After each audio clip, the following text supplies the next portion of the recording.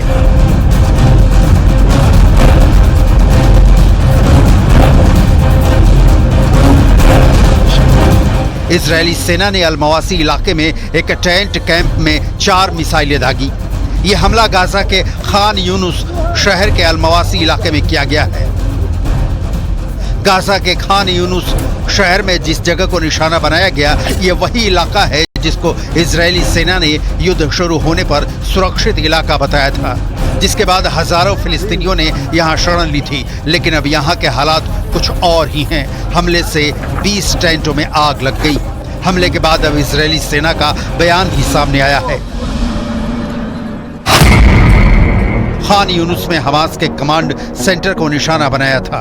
अंदर हमास के आतंकवादी काम कर रहे थे जिन पर हमला किया गया है।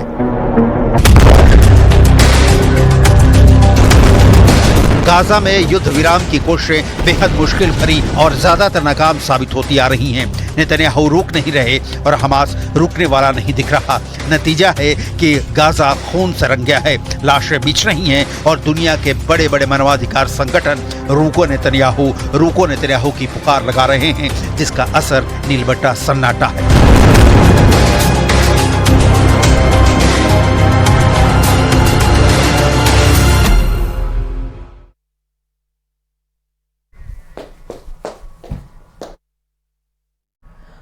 तो ये आपने तस्वीर देखी। तो वहीं अब जेलेंस्की की बात करें, जहां पर जेलेंस्की को अचानक बताया गया है कि उनका सबसे खूनी मोर्चा यूक्रेन के हाथ से निकलता जा रहा है। इस मोर्चे पर पुतिन से भी बड़ा दुश्मन तैयार हो चुका है।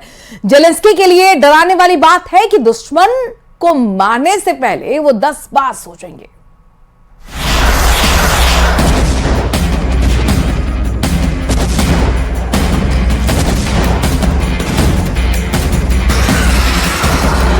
जेलेंस्की को पता है बुरी खबर आने वाली है। जेलेंस्की को पता है उनसे बहुत बड़ी गलती हो चुकी है। जब जेलेंस्की रूस के अंदर घुसकर ऑपरेशन कुर्स्क को कमांड कर रहे थे, तब यूक्रेन के एक मोर्चे पर आखिरी कील बनकर यह खबर दुनिया में वायरल होने लगी। जेलेंस्की समझ गए कि मामला बगावत का है। पोक्रोव्स्क फ्रंट रूस की ताकत के सामने किसी भी वक्त ढह सकता है। खबर यह है कि यूक्रेन के 19,000 सैनिकों ने 4 महीने के अंदर अपनी पोस्ट छोड़ दी है। यूक्रेन के 19,000 सैनिकों ने रूस के हाथों मरने की बजाय सेना को छोड़ने का फैसला किया है। सबसे बड़ा झटका डोनेस्क से 60 किलोमीटर दूर पोक्रोव्स्क फ्रंट पर लगा है, जो ऐसी ही बगावत की वजह से जेलेंस्की किसी भी वक्त हार सकते हैं। पोक्रोव्स्क ऐसी बगावत का एपिसेंटर बन चुका है। रूस की फौज लगातार आगे बढ़ रही है और रोजाना यूक्रेन कई वर्ग किलोमीटर जमीन हार रहा है। पोक्रोव्स्क में लड़ाई इतनी खतरनाक हो रही है कि वोलोदिमीर ज़ेलेंस्की सच सुनकर बहुत ज्यादा तनाव में है। उन्हें बताया गया है कि पोक्रोव्स्क में रूस के एक सैनिक को मारने के बदले यूक्रेन के 10 सैनिक अपनी जान गंवा रहे हैं, यानी 10-1 का अनुपात है। और यही वजह है कि पोक्रोव्स्क में ज़ेलेंस्की का मोर्चा लगातार कमजोर होता जा रहा है। पोक्रोव्स्क का फ्रंट बता रहा है कि युद्ध में यूक्रेन के एक सैनिक के मुकाबले पुतिन के 10 फौजी लड़ रहे हैं। पोक्रोव्स्क में यूक्रेन के एक बटालियन कमांडर कर्नल दीमा ने बताया कि वो 800 सैनिकों को कमांड कर रहे थे। इनमें से अब ज्यादातर मर चुके हैं या घायल हैं और अब उन्होंने भी तय कर लिया है कि वो फ्रंट पर नहीं लड़ेंगे। कर्नल दीमा के अलावा 6 और लोकल कमांडर हैं जो ऐसा कर चुके हैं। Була сьогодні доповідь головкома Сирського, особливо Покровський напрямок. Ми додаємо наших сил і ключове завдання – вибивати якнайбільше сил окупанта. Також операція в Курській області. Ми зберігаємо визначені рубежі та кожним днем Курської операції доводимо світу, що Росія може програти цю війну. ज़ेलेंस्की सब जानते हैं, बस जाहिर नहीं करना चाहते। उनको पता है कि पुतिन ने इरादा साफ कर दिया है। पुतिन का टारगेट पूर्वी यूक्रेन यानी पूरे डॉनबास पर कब्जा करना है। इसके लिए वो डोनेस्क और लोहांस्क के साथ पोक्रोव्स्क जैसे छोटे शहरों पर पूरा कंट्रोल चाहते हैं और ऐसे ही मोर्चे को जीतकर वो अपना ख्वाब पूरा करेंगे। लेकिन क्या ये इतना आसान होगा, ये बड़ा सवाल है, क्योंकि बैटल फ्रंट से कुछ तस्वीरें पुतिन को भी ज्यादा परेशान कर सकती हैं। यूक्रेन के फ्रंट से आया ये वीडियो बहुत खतरनाक है। पुतिन के 2 कमांडो ज़ेलेंस्की की सुसाइड ड्रोन से बचने की कोशिश कर रहे हैं। ड्रोन का मकसद है कि वो सैनिक से टकराकर खुद को धमाके से उड़ा दे। पुतिन के कमांडो उस पर गोली चला रहे हैं।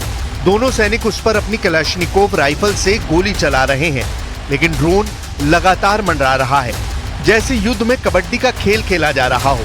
जब गोलियां खत्म हो जाती हैं तो रशियन कमांडो ड्रोन पर अपनी राइफल फेंक देता है और फिर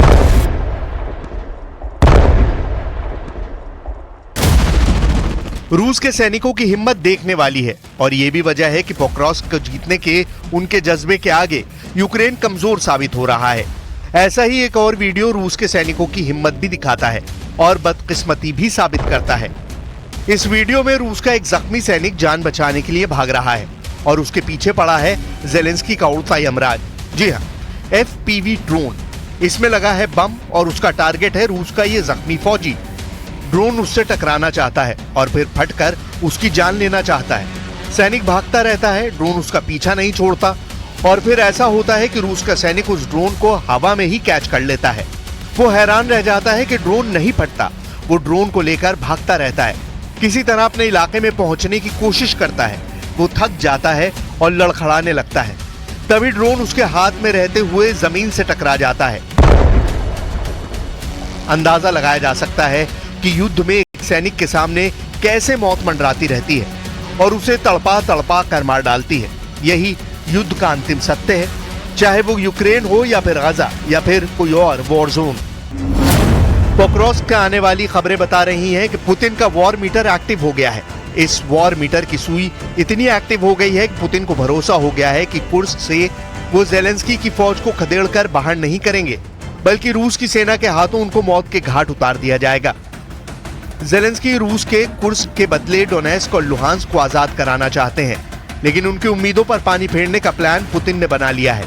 पोक्रोव्स्क की तरफ पुतिन की फौज ने जिस तरह से कूच किया है, वो इस युद्ध में गेम चेंजर साबित हो सकता है।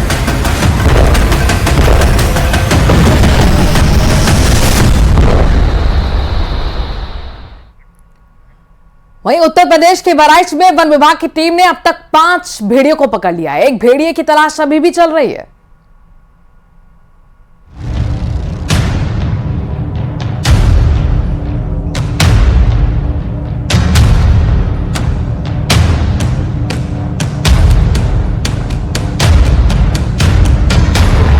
शिकंजे में बहराइच का एक और शैतान।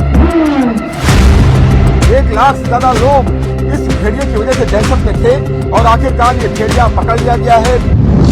वन विभाग के ट्रैप में फंसा 5वां आदमखोर। ये हमारी बहुत बड़ी कामयाबी है। ये हमने 5वां भेड़िया पकड़ा है।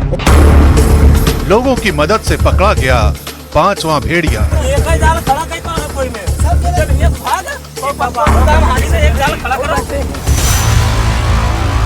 12 दिन बाद शिकंजे में आया नरभक्षी।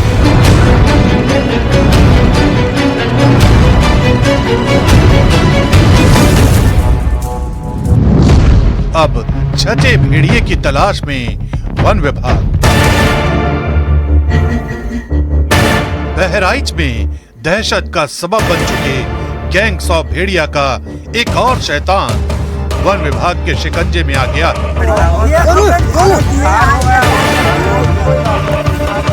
वन विभाग की तरफ से दावा किया जा रहा है कि उस गैंग का 5वां सदस्य है, जिसने एक एक करके बहराइच के 10 लोगों को मौत की नींद सुलाया है। अब ये 5वां आदमखोर वन विभाग और गांव वालों की मदद से पिंजरे में कैद हो चुका है। पकड़ा था तो कुछ तो शंका मिटी और वह पकड़ जाए, बस सारी शंका दूर हुई जाए। मतलब जो खतरा था धीरे धीरे टल रहा है। हाँ, टल रहा है। नहीं, बहुत खतरा रहा है। खुश हैं आप लोग? हाँ, बहुत खुश हैं। दावा किया जा रहा है कि अभी भी आदमखोर दस्ते का एक और शिकारी बाकी, जिसे पकड़ने के लिए वन विभाग की टीम लगातार लगी हुई है। 5वां भेड़िया पकड़ा गया है। हमने 6 पकड़ने की बात कही गई थी, उसमें से 5 पकड़ लिए हैं। एक अभी भी फरार है, भगा हुआ है।